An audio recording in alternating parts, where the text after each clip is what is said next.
Et bonjour à tous, nous sommes en direct de New York pour le troisième jour de l'Inman Connect dans le Marriott Marquis. Je suis avec Stéphane Scarella. Bonjour Stéphane, comment vas-tu? Est-ce que tu peux te présenter pour les quelques lecteurs et spectateurs d'Immobilier 2.0 qui ne sauraient pas encore qui tu es? Alors d'abord, bonjour à tous, bonjour Immobilier 2.0. Donc je suis Stéphane Scarella, je suis le directeur de Rent.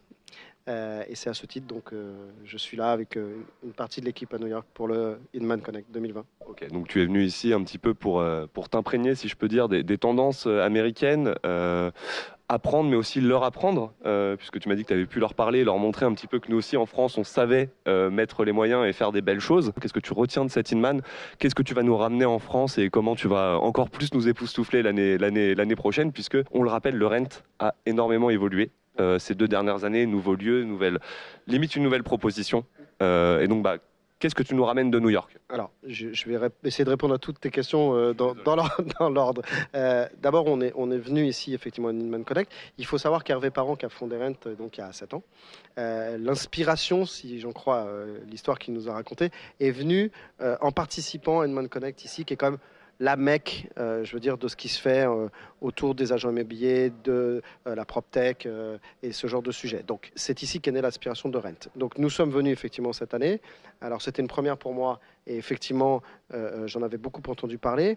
C'est un modèle qui est complètement différent de ce qu'on peut vivre en France, mais c'est tout à fait normal puisque, évidemment, ça s'adresse à un public qui n'est pas le même que celui qu'on peut avoir en France.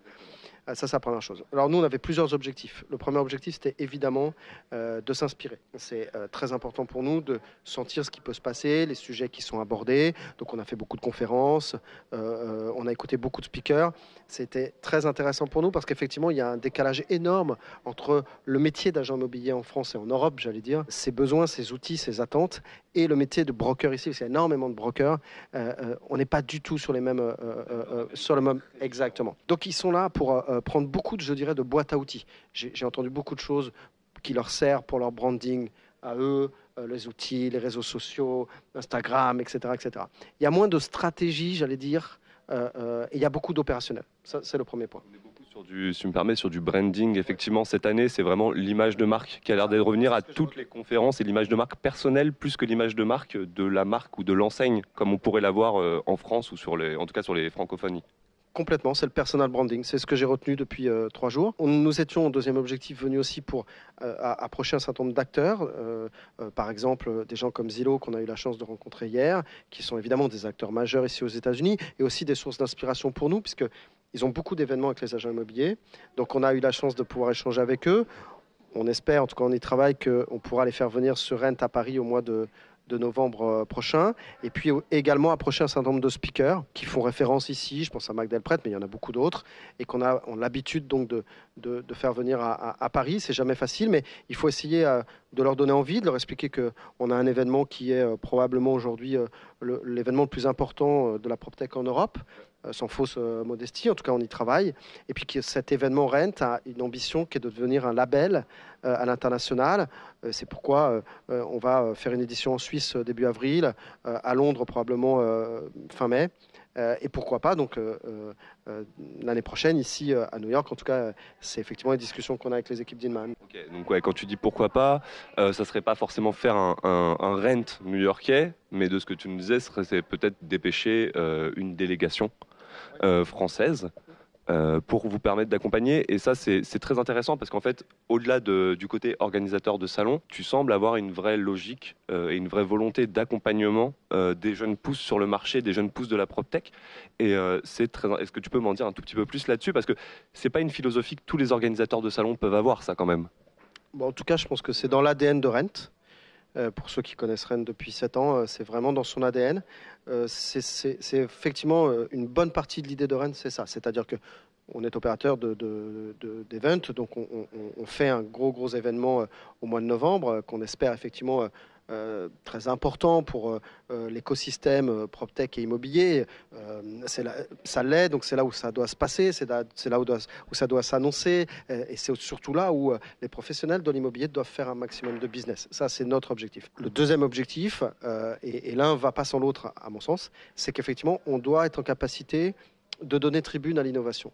Si on a 104 startups, c'était le cas sur Rent il y a 2 mois, alors qu'il y a 450 startups dans la PropTech en France, on est représentatif de l'innovation, et c'est dans notre ADN. Pour faire venir ces startups, il faut absolument qu'à un moment donné, on leur donne les moyens de s'exprimer, les moyens de monter sur scène et d'éprouver leur modèle devant leur pairs. Donc, si on choisit d'aller à l'international, c'est effectivement aussi pour, non pas opérer un événement, puisque c'est un vrai métier, alors on sait le faire, mais on n'a pas la prétention de pouvoir le faire partout, parce que quand tu fais un événement comme ça, la clé de succès, c'est de faire venir un maximum de visiteurs. On l'a vu à Paris cette année, on avait 9000 participants sur Rent, agents immobiliers de France et de Navarre. Si demain on devait faire un événement, et ça sera le cas en Suisse ou ça sera le cas à Londres, on fait le choix de s'adosser à des gens qui savent faire venir 5, 6, 7 000, 9 000 agents immobiliers locaux, anglais, etc. Ce que nous, on ne sait pas forcément faire. Donc on préfère s'adosser à un événement qui existe, qui a une légitimité, qui fait venir déjà beaucoup de monde, ce qui est par exemple le cas à New York et à Inman ici. Et en revanche, on va essayer d'apporter notre expertise et notre savoir-faire. Et notre savoir-faire, c'est probablement de faire venir un French Startup Village, on va l'appeler comme ça, avec 15, 20, 25 startups qui, sous le label Rent, viendraient proposer ici à New York ou à Londres ou en Suisse ou demain ailleurs, leur modèle, leur innovation, et évidemment de les aider à mettre un pied sur ces marchés internationaux, ce qui n'est pas forcément facile pour une startup. Alors moi, ce que j'aime beaucoup, c'est que là, c'est un mini scoop que tu nous as donné, mais donc le Rent revient l'année prochaine en novembre. C'était pas encore confirmé pour notre part, et moi, ça m'aide beaucoup pour planifier ma ligne éditoriale. Je te remercie pour mes articles. En novembre, ça sera dans le pavillon 6 de la porte de Versailles, je peux te confirmer ça. Okay. Donc je te remercie parce qu'effectivement, je vais pouvoir un petit peu mieux planifier. On en a très légèrement parlé, mais qu'est-ce que toi, tu pourrais me citer comme principale différence entre justement l'Inman Connect New York et le Rent, puisque c'est deux salons différents, on a une manière de présenter les exposants et les conférences différemment. Est-ce que tu es d'accord avec ça? Et comment toi, qui travaille à l'organisation du Rent, tu me définirais cette différence?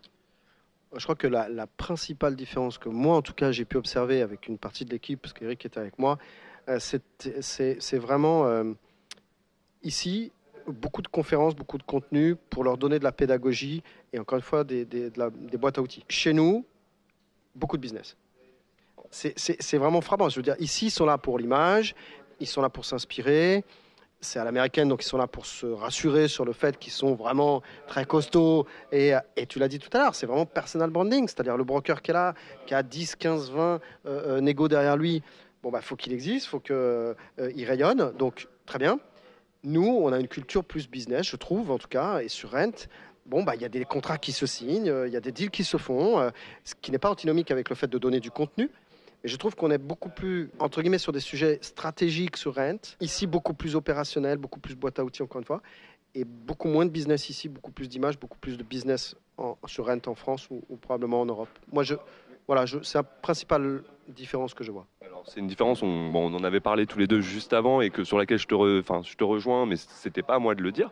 Par contre, donc, on a eu personal branding. Pour revenir un peu sur l'Inman, est-ce que toi, il y a d'autres tendances qui t'ont marqué, des choses un petit peu des tendances auxquelles, selon toi, les agents IMO en France ou les marques françaises devraient commencer à se préparer? Que ça peut être une start-up, une tendance, une mouvance, quelque chose que tu aurais repéré? Ou peut-être pas, parce qu'on en a aussi parlé, c'est un peu un Inman de transition cette année. Très clairement. Alors, il y a pas mal de start-up comme Rico, comme Nodalview, comme d'autres qui étaient ici et qui sont présentes sur Rent à Paris. Donc ça, c'est très satisfaisant, évidemment, pour nous aussi. Le marché est tellement différent ici, la manière d'opérer est tellement différente. C'est très compliqué de faire des ponts entre ce qu'ils vivent, la manière dont ils adressent leur marché, la manière dont ils vendent les produits, dont ils les marketent. C'est tellement différent par rapport à ce que nous, on a l'habitude de vivre en Europe et en France en particulier, parce qu'on a évidemment une législation et puis une manière d'opérer les mandats qui sont... Bon, c'est pas du tout la même chose.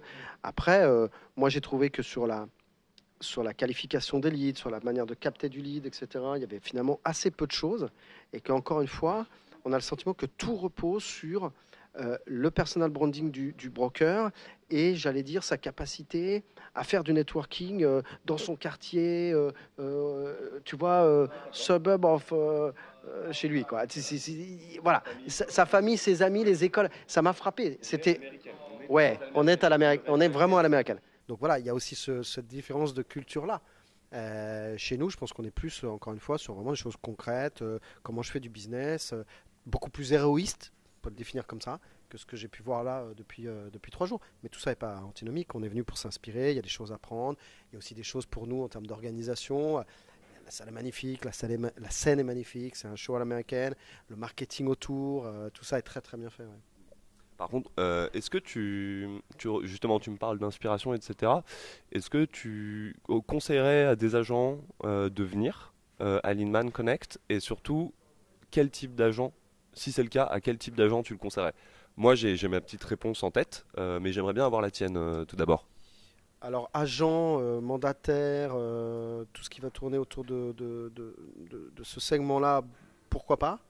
Agencies, en tout cas agences immobilières telles qu'on les connaît chez nous, beaucoup moins, ça c'est certain. Maintenant, encore une fois, des gens qui voudraient mettre un pied, et on en a. Hein. Moi j'ai déjeuné avec Barnes, par exemple, qui a des bureaux ici il y a 2 jours. Bon, bah voilà, c'est pourtant un acteur majeur chez nous sur le haut de gamme en France. Ils sont aussi présents à New York, ils s'adaptent et ils mettent en place des équipes, des méthodes de travail et le marketing qui va avec la consommation que les gens font de l'immobilier et du digital et de l'innovation ici aux États-Unis. En gros, c'est si on a besoin venir, c'est si on a besoin d'établir un business ici. Par contre, il reste quand même qu'il y a des tendances et des technos dont on peut s'inspirer et des pratiques qu'on peut récupérer en France. Écoute, je te propose qu'on se dirige tout doucement vers la conclusion de cette interview. Si je peux résumer, c'est un Inman de transition, ça reste plutôt bien. Vous, du côté Rent, là, nous, ce qui nous intéresse, ça veut dire que nous, l'année prochaine, on peut s'attendre à un salon encore plus explosif. Et je te dis l'année prochaine, tu vas juste me rappeler, parce qu'il n'y a pas que l'année prochaine, il y a un truc, il y a un événement Rent qui arrive en Suisse, potentiellement Londres, etc. Je te laisse me répéter un petit peu tout ça, et surtout le gros scoop, c'est que vous revenez déjà en novembre. Oui, on revient évidemment au mois de novembre prochain donc à Paris, à la porte de Versailles, au pavillon 6, qui n'a pas été simple à obtenir, à avoir, mais on est ravis parce que c'est vraiment un écrin magnifique. Je crois qu'il a fait l'unanimité.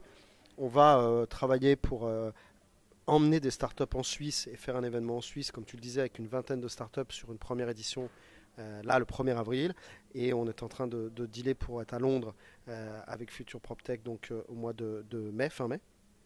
Et puis on était aussi ici avec les équipes d'Inman pour discuter, pour voir s'il y avait quelque chose à faire entre l'innovation et la PropTech française ou européenne et nos amis américains. Donc tout ça fait beaucoup de projets, on est ravis. Et encore une fois, ça veut simplement dire que la PropTech bouge beaucoup. Il y a beaucoup d'investissements en ce moment dans la PropTech et beaucoup d'argent qui est mis sur les startups, c'est super. Il faut en profiter, il faut surfer là-dessus. Sinon, on peut aider, accompagner et être ce point de fixation qui permet de fluidifier cette espèce de tremplin. Si le label Rent permet ça, écoute, on est ravis et on va tout faire pour que ça se passe comme ça en tout cas. Écoute, alors Stéphane, je te remercie beaucoup pour ce temps que tu nous as accordé. Donc je le rappelle, effectivement, tu travailles avec l'équipe de l'organisation du Rent. On est à New York, au Marriott Marquis, pour l'Inman Connect. J'ai été ravi de pouvoir t'interviewer dans cet endroit-là. Alors, jusqu'à demain matin, exactement, demain midi, c'est parti encore demain matin, je crois que c'est 8h30, donc les cernes vont continuer à être là. Et puis en attendant, je te remercie beaucoup. Merci à Immobilier 2.0. Et on dit aux lecteurs et aux spectateurs à très bientôt.